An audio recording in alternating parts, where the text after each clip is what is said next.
Sri Aurobindo is offering a parting comment following his commentary on the Kena Upanishad. We saw how his commentary on the Kena text follows the rhythm of the intuitional expression of the Kena, leading from one experience to the next, building upon that to a deeper or higher experience, until the Rishi of the Kena leads us from the normal human mortal experience of life to the consciousness of the Brahman, which is the absolute of all the relativities of our life. Transcending dualities, it finds a supreme good, truth, light and beauty, in which the opposites that we are used to merge. The difference of the opposites fade. The sense of evil disappears altogether. And the movement of the ascension itself is led by a step-by-step process involving on a multifaceted introspection. In this last word of the last chapter, Sri Aurobindo presents this whole approach, as we saw, in a logical structure, not in the intuitive rhythm of the text itself. We understand that the Kena wants us to rise from this consciousness to the higher consciousness. The 4 points of entry which link the lower to the higher are the mind, the power of thinking itself, which we discover is a subsidiary power of that which is mind of our mind.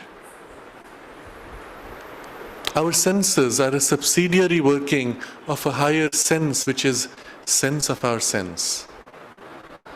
Similarly, life of our life and speech of our speech also, all 4 join into this Brahman consciousness, which is the absolute of all these relativities. Everything that we experience in the world conceals behind it the absolute from which this relativity expresses itself. And so the method by which we are going to ascend from this life into the life of immortality, free of the dualities, free of the suffering and ignorance and limitation, a life which is wide, which is complete, which is blissful, and yet engaged through form in the world, with mind, with life, with the senses, with the creative expression. The method by which we are going to ascend is also a progressive series of steps. And this introspective process, asking us to introspect on the source of our mind's working and senses and life is one movement. We discover then, he says, that behind the appearance there are these powers which work as cosmic principles.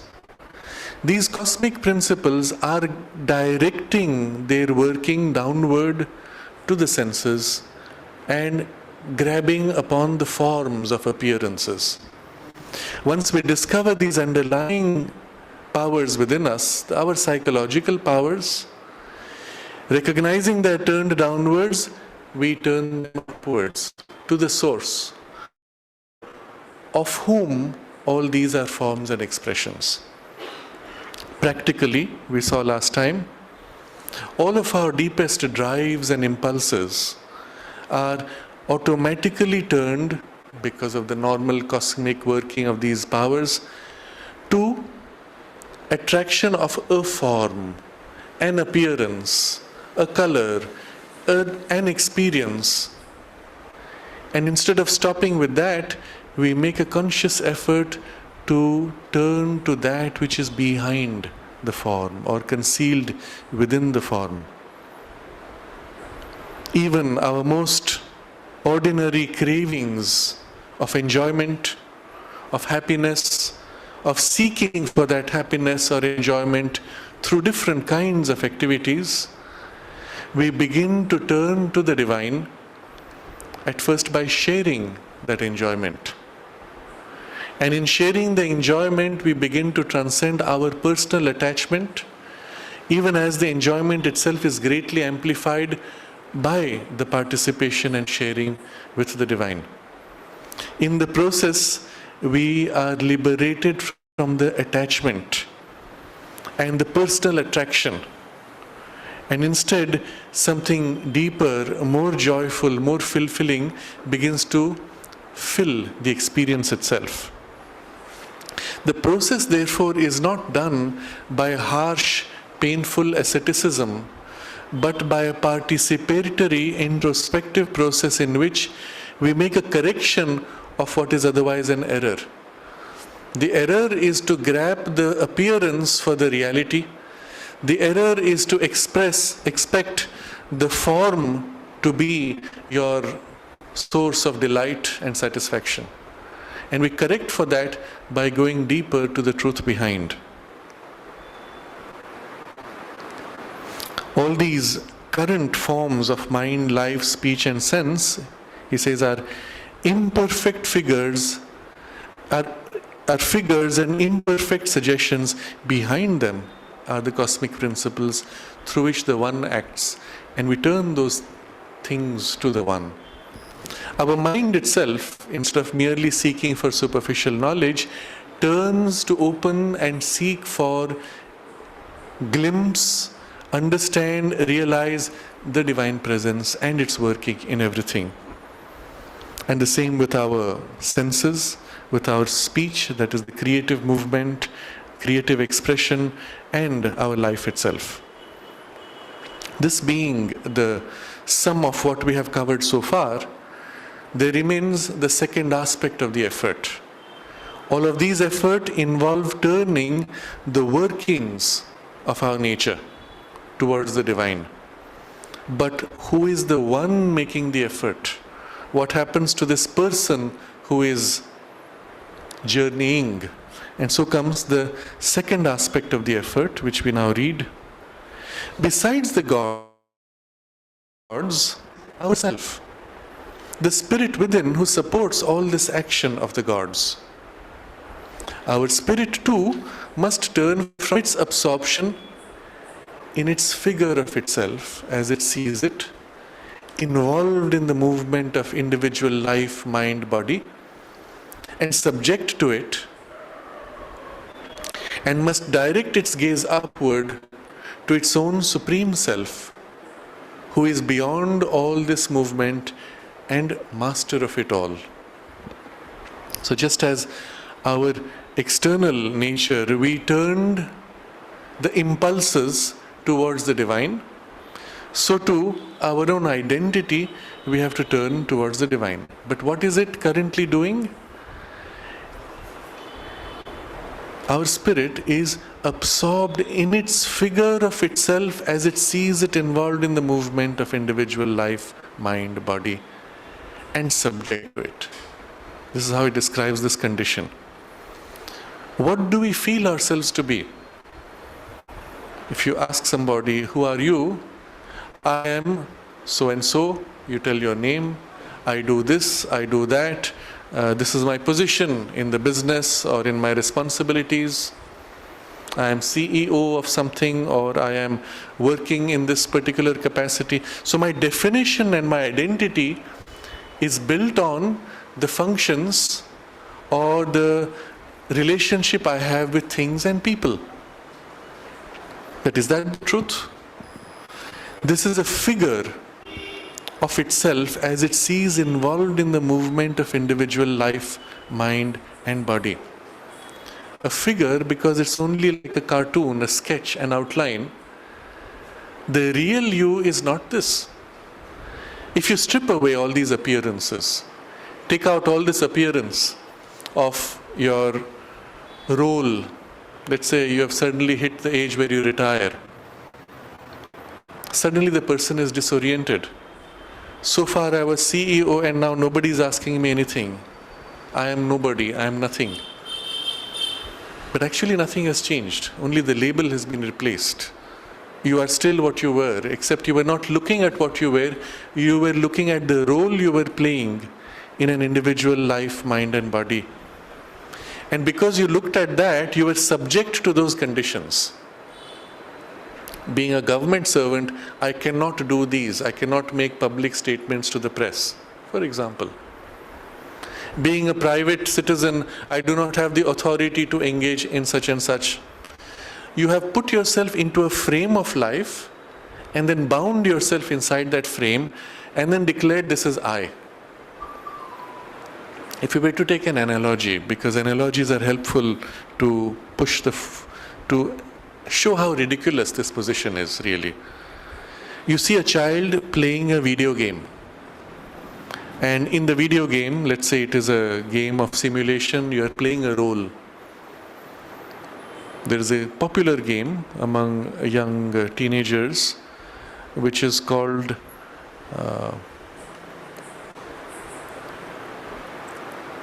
where you drive a car basically and you're stealing things, you're stealing cars and running away from the police. It's a fun game as long as it lasts. If you put it into reality, of course the consequences would be terrible. But in this game, you can get away with whatever you like. And you are so identified with the role of stealing the car, of driving it, of going against the law, of being chased, of overcoming the law, that you forget that it's a game. After a while, you become so identified with it that you forget that you're hungry or that you're thirsty.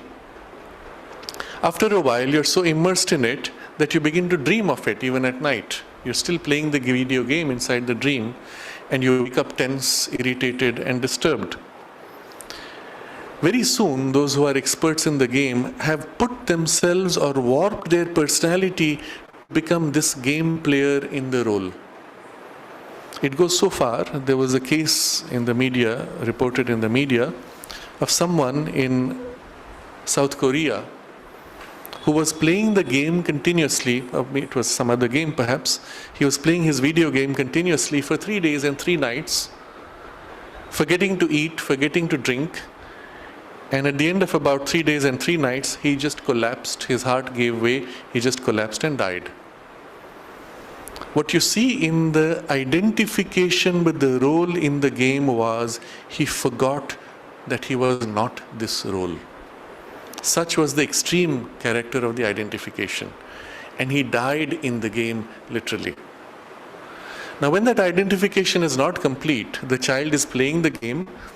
Every time he dies, he restarts the game. And it's fun to die. So we had children, for example, when they were playing with the car, they would crash the car deliberately, run it over people, bang it into another car, bang it into a building just to see what it's like. Because you know you won't die, because you know you'll get away with it. Because you know you're free. But when you identify yourself so much, you've forgotten your freedom. You've become that figure of yourself. And exactly the same thing has happened with us. We have identified ourselves with this body, with the circumstances of this life. I am now such and such. And with it, we have subjected ourselves to those rules and conditions to the degree that we find ourselves bound and are subject to those circumstances. I am, being body, I am going to die one day. What will happen when I die? What's it like? The reality is that you don't die. You never die because you are immortal. When you shed the body stops working. And people who do not see you and see only your body will say, oh, so and so died. And if that so and so label of the name is identified only with the body, then it's true, that labeled person died. I didn't die. I dropped the body. Just as an analogy, if our body was transparent and we wore clothing, people would see only the clothing. And if the clothing is torn, they would say, oh, you are damaged. And if you realize your clothing is torn and you want to replace them, you take off the clothing and drop them, take on new clothing. And the person who's looking only at the clothes, unable to see you, will say, he died. When in fact you say, no, I've just changed my clothes, here I am. This would be true for all of us as a living experience if we did not have the sense of loss of memory. Unfortunately, or rather fortunately, when we take on a new body, we have the experience of loss of continuity. There's a reason for that. The reason is to do with the way the new body is formed. A little baby in whom the brain is not yet developed sufficiently to support a fully functioning conscious mind. And because it cannot sustain that, it needs to be for long periods in deep sleep while the brain is growing as rapidly as it can. If the baby was born with a fully developed brain that can house a fully conscious mind, you would have entered the body with full continuity of memory, or at least selective memory that you want to keep. Unfortunately, in the nature of the biology, the head cannot be larger because of the design of the body from which it is born. If the head is too large, it will have to burst open its mother's body. So somehow in the way the biology circumstances are bound and limited, and we are subject to the body and those circumstances, we have also the loss of memory that comes in the first entry into the child's body. But of course, a more developed conscious being will struggle to not lose all the memory, or at least to retain what it considers necessary for the new life. And so there will be glimpses of the memory and some loss, some recovery, and so on. Often a highly developed soul will not fully enter the body until many weeks after birth. There's a partial entry to sustain the life and then gradual preparation until it is ready enough to enter. Mother explains that this is nature's mechanism to help us. Because in fact, if we had the memory of the previous life, with it comes all the junk, all the narrowness, all the limitation, all the incapacities, all the inhibitions, all the rigid formations of your personality, of your nature, of your culture, of your religion, of your fixed, narrow ideas, in which most people finally leave the body.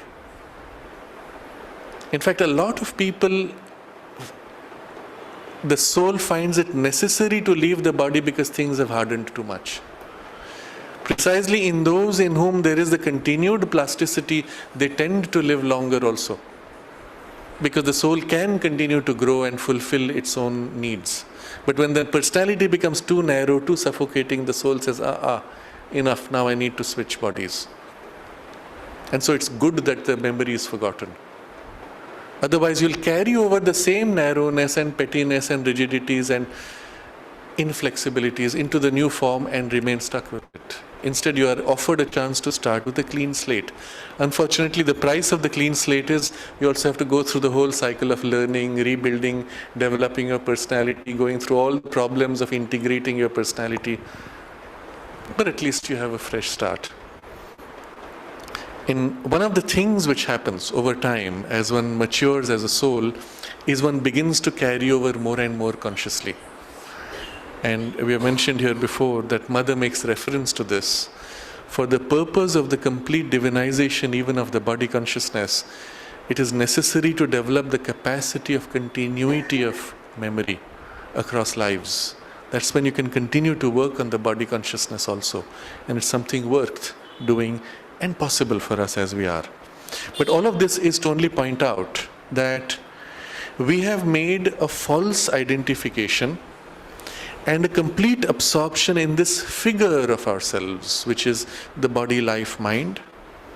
Even the mind and its content, however proud we may be of the capacities we have developed, to say that this is all I am and I cannot be more is an error. So, just as we turned our nature, our impulses, our instincts, our thoughts, our desires, our emotions, and our actions towards the divine, so to our own awareness, which is now in this false identification, we have to turn from this false absorption and must direct its gaze upward to its own supreme self, who is beyond all this movement and master of it. So there are two aspects to this shift. First, we realize as a consciousness, we are not a body, we are not life energy, we are not mind. We are beyond these three. We have a mind, we have a life, we have a body, but we are not these. Second is not just that we are free, but we are master of this movement. That we have within us the freedom of choice, not only to take on the material necessary to form our mind, to cultivate the mind and develop within it all the capacities that we need to, but also similarly with the life energies and even with the substance of our gross body. We have the choice to take on, we have the choice to modify, we have the freedom to be able to reshape it and recast it in the freedom which is native to our free and supreme self. And this is a very important idea.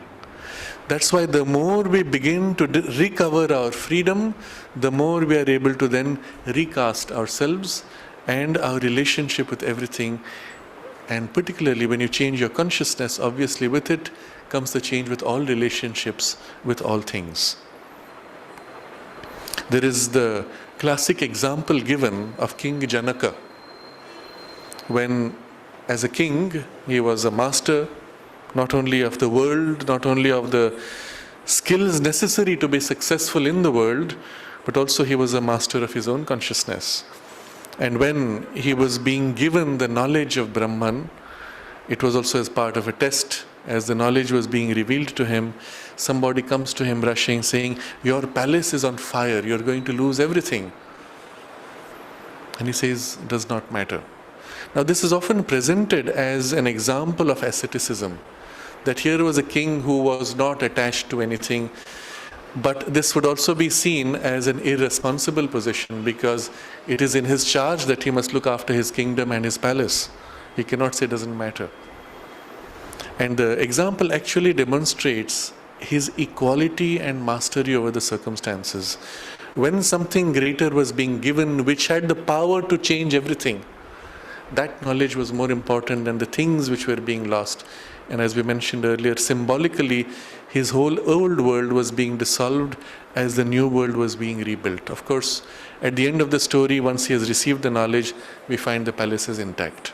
Symbolically, if you take the palace as your body, as your whole samsara, your entire life flow and circumstances, as you awaken to the higher consciousness and knowledge, it's as if all the old world fades away and dies out. But as you awaken into the higher consciousness, a new world is born and a new relationship and a new consciousness. And with it, your entire outlook of mind, life and body are formed anew or awakened into a newer consciousness. So we take this story more symbolically. But the point being, there is equally an ascension of your awareness as there is a turning of your powers of mind, life and senses. So there is a double movement in the evolution. So he says of these two, therefore, the mind, that is the lower mind, must indeed become passive to the divine mind, the sense to the divine sense, the life to the divine life, and by receptivity to constant touches and visitings of the highest, be transfigured into a reflection of these transcendences. But also, the individual self must, through the mind's aspiration upward, through upliftings of itself beyond, through constant memory of the Supreme Reality, in which during these divine moments it has lived, ascend finally into that bliss and power and light. So it's a long sentence, but you see there are two aspects to the movement. In one aspect, it is your mind, your senses, your life, which are turning to the higher divine mind, life and senses, becoming passive to the higher touch, inviting the higher influence to fill, to reflect, and to transform the lower. At the same time, your individual self turns by the mind's aspiration upwards, experiencing these uplifting touches externally. It remembers them, and gradually the memory becomes constant of this Supreme Reality. It ascends into it and lives in its bliss and power and light. Now, stated very simply, but you see in the process, both movements are nourishing each other. So let's say you begin by making an effort of turning your thoughts to the divine, or turning your senses or your emotions to the divine. You look at the world, you look at the beauty of things, and you dwell on the idea that this beauty is the divine presence that fills and glows out through the flowers. Your heart turns in love and gratitude to the sacredness of this creation, that it is the divine presence which fills everything and makes this so worthwhile. The beauty of the sunrise is the divine presence revealing itself through that scenery. And your heart glows in gratitude, giving itself in love. Or your mind dwells looking behind the appearances, behind the appearance of changing circumstances. It sees the constancy of certain principles, of certain powers, of certain workings, a deeper working of nature, of a divine intelligence that makes for this working and its success. And it observes all this, and it sees and feels the sacredness and this extraordinary intelligence that works inside the tiniest detail as well as in the largest galaxies. And the mind feels close and feels a part of this diviner intelligence. Now, in all this external turn of your being, you yourself feel uplifted. You yourself feel drawn in closeness to the divinity of which you are a part or a limited expression. You are lifted even as your senses are turned upward. And as you are lifted, something else happens. The perception of your senses now becomes more deep, more complete. Your heart now feels more intensely and more vividly the closeness and love of the divine. Your mind now begins to glimpse the deeper movement of the divine working, which again assists you to rise in your consciousness, which again assists your deeper perception, which again assists your rise. There's a double movement going on. By an initial effort, one part of your outer working of your nature is turned to the divine. As a result, your own consciousness grows.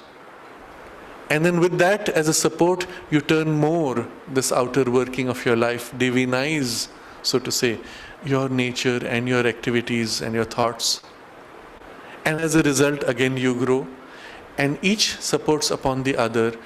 And by a series of alternations, both are rising.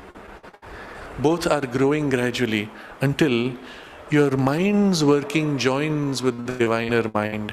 Your life joins with the divine life. Your senses join with the divine senses. Your creative power joins with the divine speech. You yourself as a consciousness awaken to your own higher supreme reality until you ascend finally into that bliss and power and light. Now there are clues in this of how this is to be made more effective. In your own internal subjective movement, ascending, you start with these brief touches combined with your mind's aspiration. You know, at least in understanding, that this conscious awareness that you have itself is like a tiny drop or a ray coming from a deeper, wider, freer consciousness. It's the classic question which is raised in the path of introspection. Ramana Maharshi used to turn this around when people came with philosophical questions. He would say, ask yourself, who's asking the question? What is that part in you which wants to know? What is that part in you which even recognizes that what you have is fulfilling? So your question itself is coming from a deeper seeking of knowledge in your consciousness. Something which already knows that there is a higher knowing, that there is a deeper answer. And if you turn your awareness inward to the source of that, already you have made a first turn of your mind in aspiration. If it is combined with the turning of your senses and your thoughts and your heart's feelings to the divine externally, you have this external support and a brief glimpse, a joyous glimpse of something sacred, something beautiful, something tangibly real and fulfilling. And when you have that, your own consciousness feels uplifted again. And when it happens, you have these upliftings of itself beyond, and the upliftings you remember through constant memory. So internally there is a memory, externally there is a turning of the impulses and interests of your life to something deeper behind the appearances, and each supports the other. I reread the sentence and you see how much he captures in it. Therefore, the mind must indeed become passive to the divine mind. We start by recognizing that the lower working of our mind is actually clouding the higher working of the mind. So becoming very quiet, you turn your mind to that higher working, awaiting or inviting the intuitive insight. Similarly, the senses must become passive to the divine sense. You're observing, you can say, I'm observing, I'm counting, I'm noticing this, and you will find you can only capture so much and superficially. There's a very interesting exam that is given when you're training for certain very challenging tasks. A pilot, for example, is given a test in which an image is flashed for 3 seconds and removed. Now you have to describe how many objects there were, what color, what was the relationship of these objects, and describe in as much detail as you can. And you must glimpse it all within 3 seconds. Now try to do this with your normal mind's working. An image appears 1, 2, 3, 4, 5, blue, red, green, yellow. You won't even remember it. The only way you can recall is you make your mind very quiet. The image flashes and you allow the image to imprint. You do not have any activity. You allow it to imprint and hold the imprint. The image is gone, the imprint remains. And then you count, describe what you have. It's all there, nothing is lost. The moment you rush to make some movement, poof, it's gone, you've lost it. And so you train your senses to become very still and let the experience of the beauty of nature soak in. You make your mind become very quiet, you let the knowledge reflect, fill in. And then, similarly, he says, the life to become passive to the divine life. Very interesting. Even your state of consciousness and working and relationships and responsibilities, you could be trying to ride 20 horses, pull 20 different threads of control of different things, and you'll always be in a state of stress and strain and unable to manage. You will be overwhelmed. Instead, you become very quiet, become very still, and allow a deeper working to take charge. It means letting go at first, letting go of those things which you have had in your control, and wait for a deeper inspiration to now guide. You will discover at that point, in the very act of letting go, first of all, your stress is gone, but things which you were trying to bring together artificially now begin to fall spontaneously into some pattern, without your needing to force them artificially into a pattern which you thought they should be. Very interesting. There's a natural relationship into which they fall. And then you relate to them not as 20 separate objects, but one single movement of your life. And when that movement is turned to a deeper aspiration, to a deeper recognition of the help of the divine presence or grace leading you, it becomes one single stress-free, even joyous movement where you find yourself led. I give an example from Sri Aurobindo's own life. When he was working for India's freedom, he had developed an entire network all over the country for fighting for the revolution against the colonial rule. And he was managing it with a great skill as he was writing articles in his journal.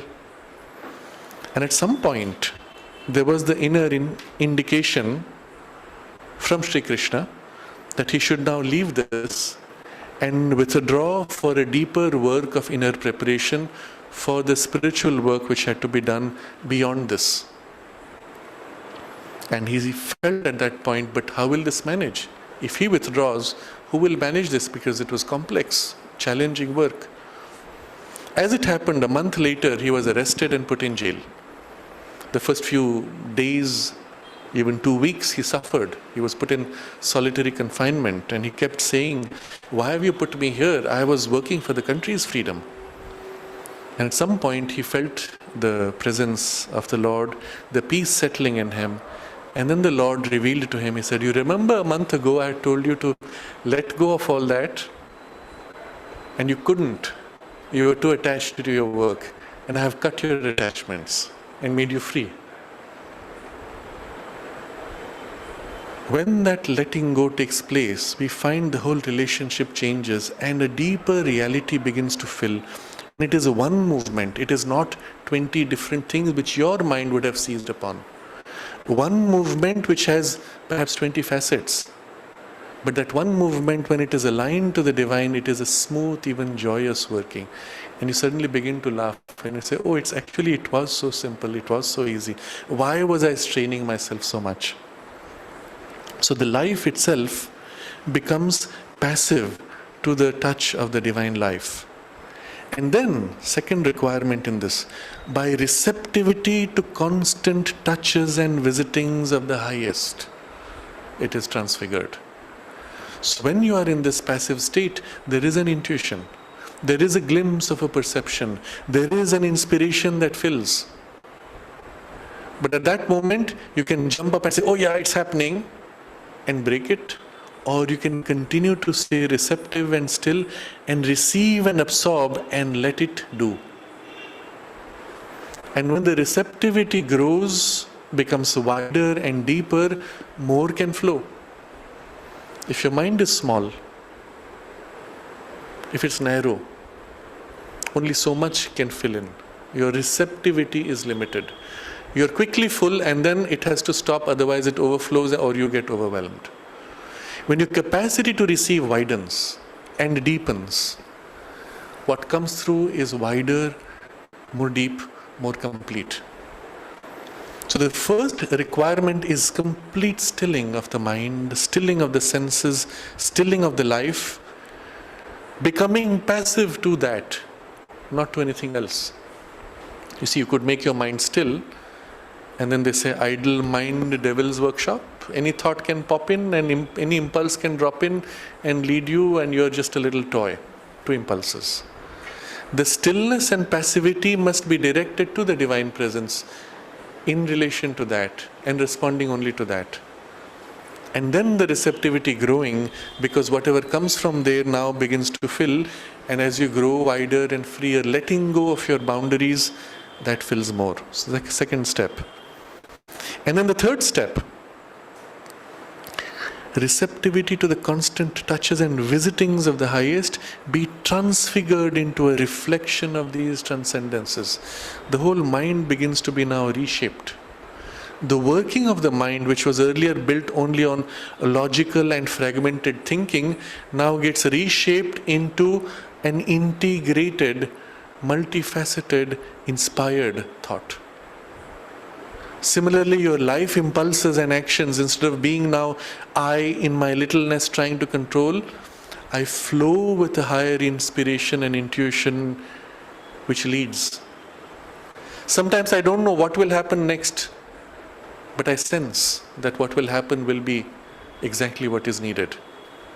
Sometimes I am given the insight of what will happen and prepared to deal with it, even to neutralize it or to do something different. But the flow of the inspiration streaming leads you, fills you, gives you greater foundation of stability and sureness than anything that your personal thinking and life energy impulses or will could have ever given you. And at the same time, your senses open out to the underlying sense of the divinity within everything. So you see the three stages of the turning externally: becoming passive, increasing to the divine, increasing receptivity to its touches and visitings, and third step, being transfigured into a reflection of these transcendences. At the same time, internally, your consciousness uses these moments, recalling those moments, uplifting, turning itself in aspiration, recalling constantly in the memory the glimpses of the higher consciousness. It feels itself ascending and rising. So now we reread the full sentence, you see how much it captures. Therefore, the mind must indeed become passive to the divine mind, the sense to the divine sense, the life to the divine life, and by receptivity to constant touches and visitings of the highest, be transfigured into a reflection of these transcendences. But also, the individual self must, through the mind's aspiration upwards, through the upliftings of itself beyond, through constant memory of supreme reality, in which during these divine moments it has lived, ascend finally into that bliss and power and light.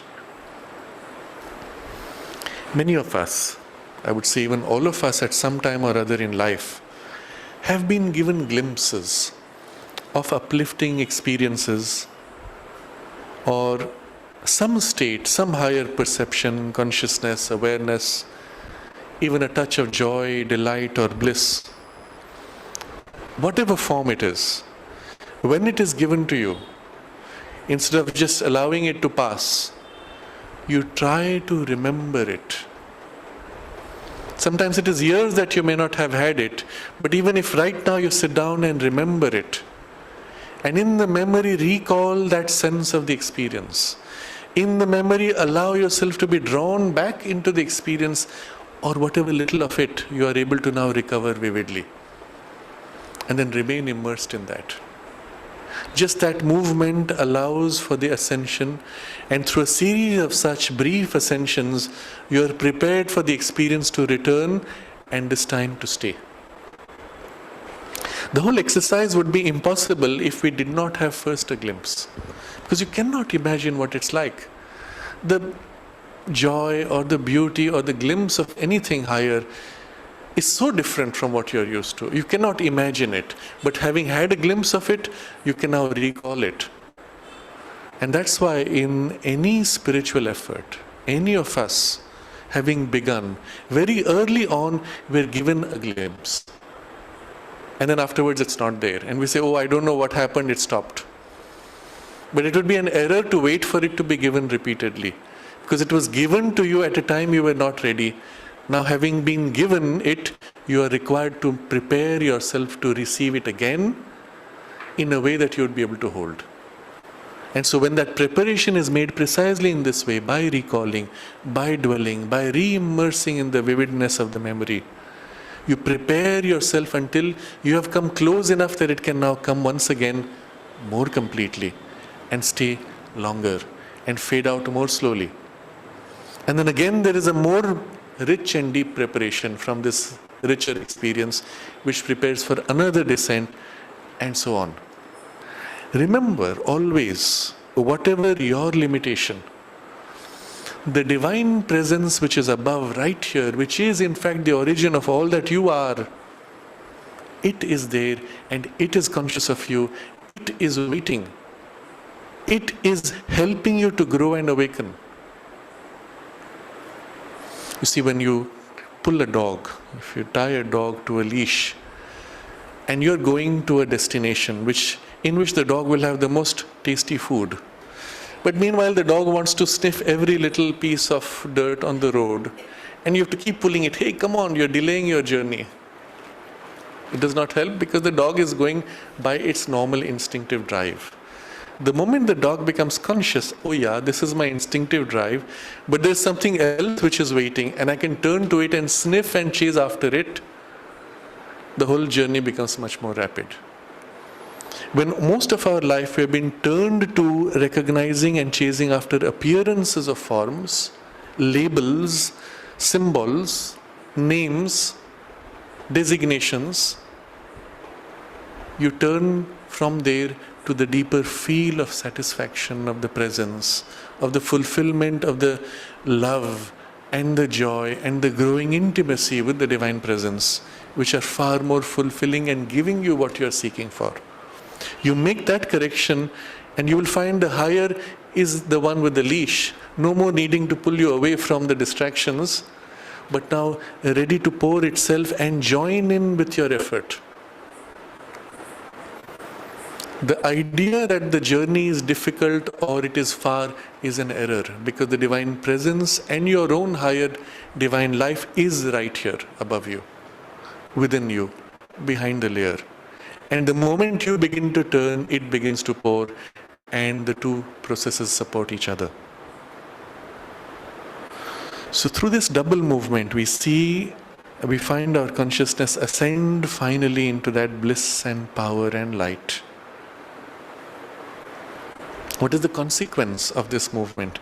Now, even if you accept that it is a progressive movement through a series of steps, small or large, doesn't matter. What is the consequence when the immersion grows? Will you then withdraw into immersion into some other turn of reality and remain in immersion having abandoned the world? Quite on the contrary, he says. But this will not necessarily mean the immersion into an all-oblivious being, eternally absorbed in his own inactive self-existence. It will not mean that. Why? For the mind, sense, life, going beyond their individual formations, find that they are only one center of the soul, capital M, mind, universal mind. Life, capital L, form of things, capital F. They are just a center of this universality. And therefore they find Brahman in that also, and not only an individual transcendence. You see, your own consciousness ascending discovers itself in this free, vast, blissful consciousness of Brahman. But also remember, your mind, your senses and your life are also rising. What do they discover? They discover that this little mind you had is only a part of one cosmic mind, a divine mind. Your life is part of a cosmic life. Your senses are part of a cosmic sense, only a focal point of this cosmic working. And so when you yourself find yourself immersed in the one, your mind, life and body are also joined in a cosmic awareness.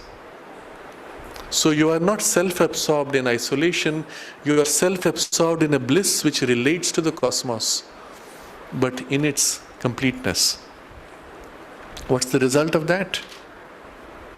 They bring down the vision of the superconscient into that also, and not only into their own individual workings. So because of this widening of your mind to cosmicity, that consciousness that you experience now represents itself in the cosmic perception. And you can still have a focal point of looking out through the individual mind, through the individual life and individual senses, but it is filled with this cosmic mind and cosmic life and cosmic senses, not a separate piece struggling against everything else, but always a part of a larger cosmic working. Again, if we had to give an analogy, when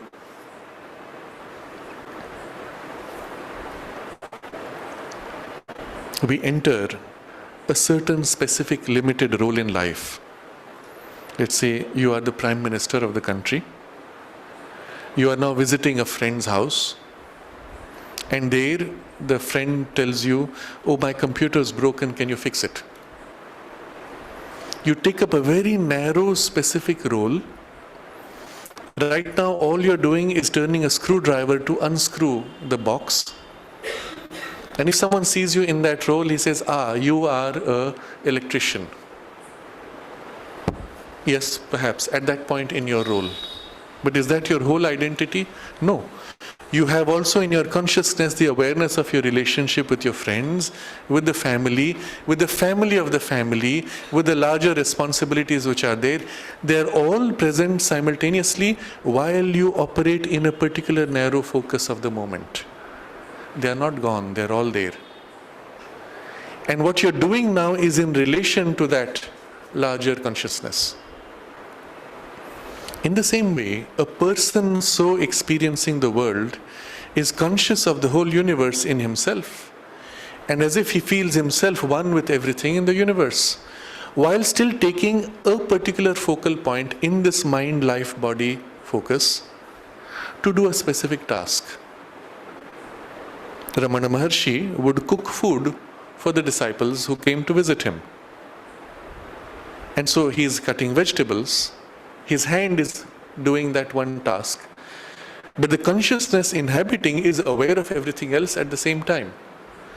So in the later years, he could not always be preparing the food. He would do something nominal. And as the food was being prepared, he said, "Please prepare for 20 more people today." And they all said, "No, we have only 10 people now." He said, "No, you make for 20 more."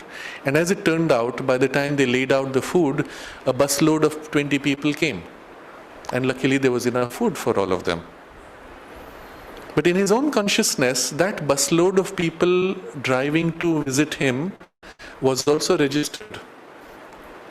If he needed, he could also be aware of the 2,000 people living in the town and the food they are eating, but that would not be interesting or relevant.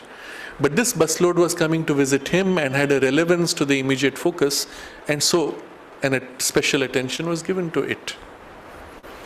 Sri Aurobindo was asked what it's like to be living in the cosmic consciousness. Of course, he describes this beautifully in Savitri, where he describes how all the suffering and all the pain and all the joys and all the confusions of every living being is yours in the cosmic consciousness, because they are a part of you and you're as if in them also at the same time. But he says practically, one does not hold it all in the frontal part of the awareness. Just as the Prime Minister of the country unscrewing a nut and bolt does not carry all the burden of responsibilities that he has with the responsibilities of his PM, he puts it aside in the immediate focus. But they are there, not forgotten. So too, practically on the frontal part, one may hold what is relevant. And Sri Aurobindo jokingly says that one does not have to know what Lloyd George is having for breakfast, although it can be known if relevant, because it's already there in the cosmic consciousness. But you only bring forward what is relevant for the immediate action. So this means you do not necessarily are immersed in the one being, eternally absorbed in it, oblivious to everything else. Not necessarily. You could choose to be, because that's your choice. But you have everything, and you have a choice to be absorbed with anything or to be free and aware of everything equally. There is no compelling ignorance. And so he explains, this higher consciousness is now experienced in the cosmic seeing. The mind of the individual escapes from its limits and becomes the one universal mind. His life, the one universal life. His bodily sense, the sense of the whole universe. And even more, as his own indivisible Brahman body. So he's describing this movement of identification.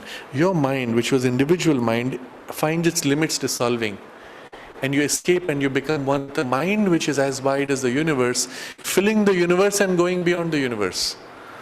You discover your own life energies are part of this gigantic oceanic life energy beyond the universe limits. And what happens to the body? Very interesting. He says the bodily sense acquires the sense of the whole universe as if it's your own body, but even more as his own indivisible Brahman body. You experience the whole thing as one continuum of the body of Brahman, of which your body is a tiny part of the whole body. What are you living as? Universal mind, universal life, universe as body. You see, you are universe in a sense, and everything is within you, but not just everything within you from outside, you are intimately within everything. So when such a person meets someone else, you literally feel the other person intimately as you feel yourself. It's not looking outside in, it is experiencing inside out what the person is and feels. Not only in thought, not only in feeling, but also in body sensation.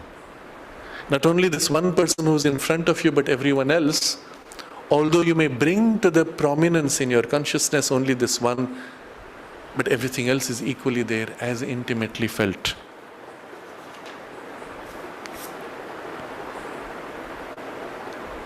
He perceives the universe in himself, and he perceives also his self in all existences, and knows it to be the one, the omnipresent, the single, multiple, all-inhabiting Lord and reality.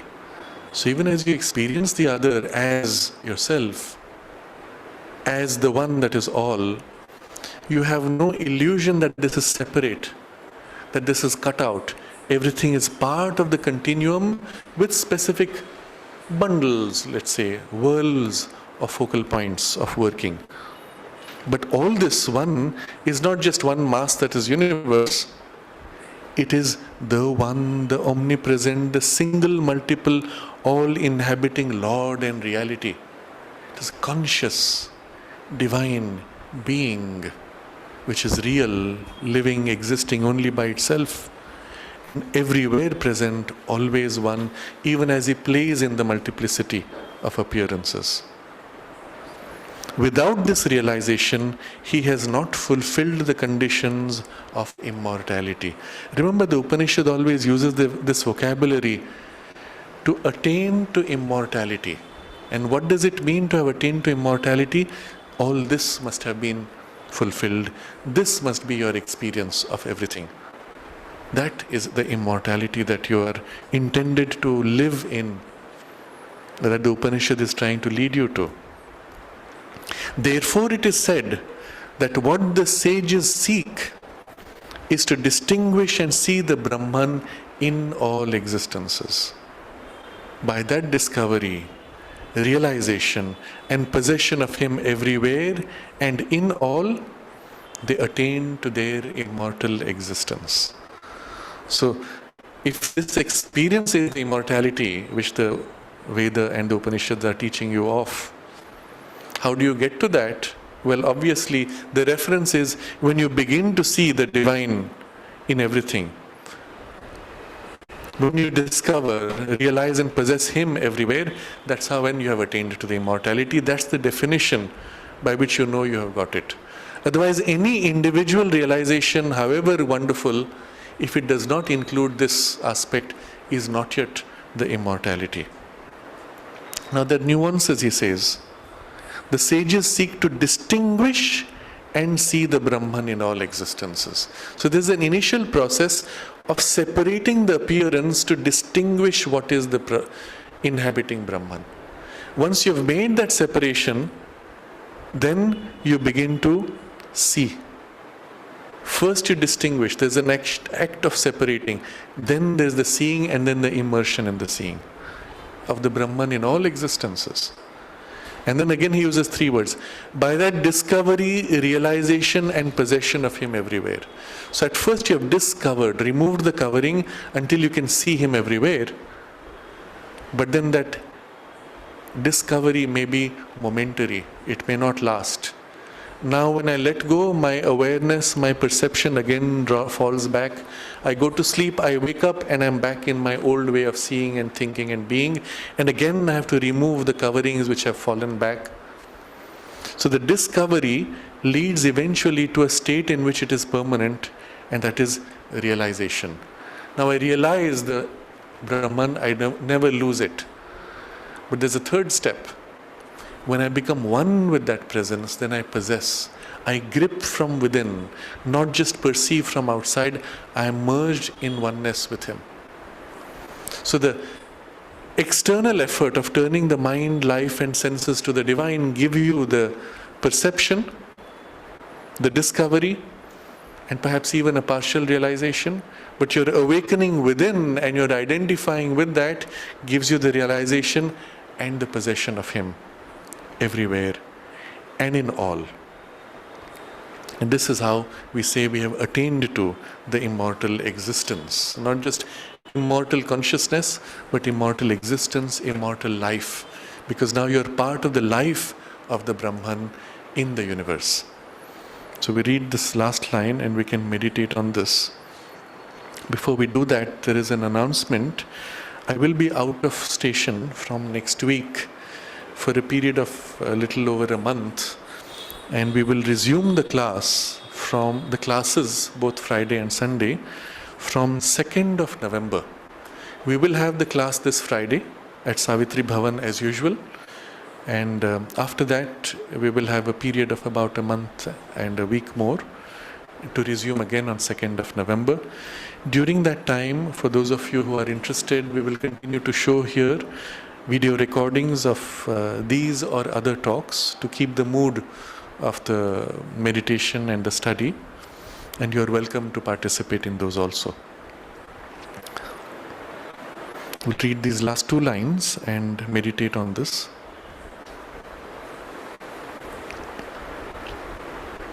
The mind of the individual escapes from its limits and becomes the one universal mind. His life, the one universal life. His bodily sense, the sense of the whole universe, and even more as his own indivisible Brahman body. He perceives the universe in himself, and he perceives also his self in all existences, and knows it to be the one, the omnipresent, the single, multiple, all-inhabiting Lord and reality. Without this realization, he has not fulfilled the conditions of immortality. Therefore, it is said that what the sages seek is to distinguish and see the Brahman in all existences. By that discovery, realization and possession of him everywhere and in all, they attain to their immortal existence.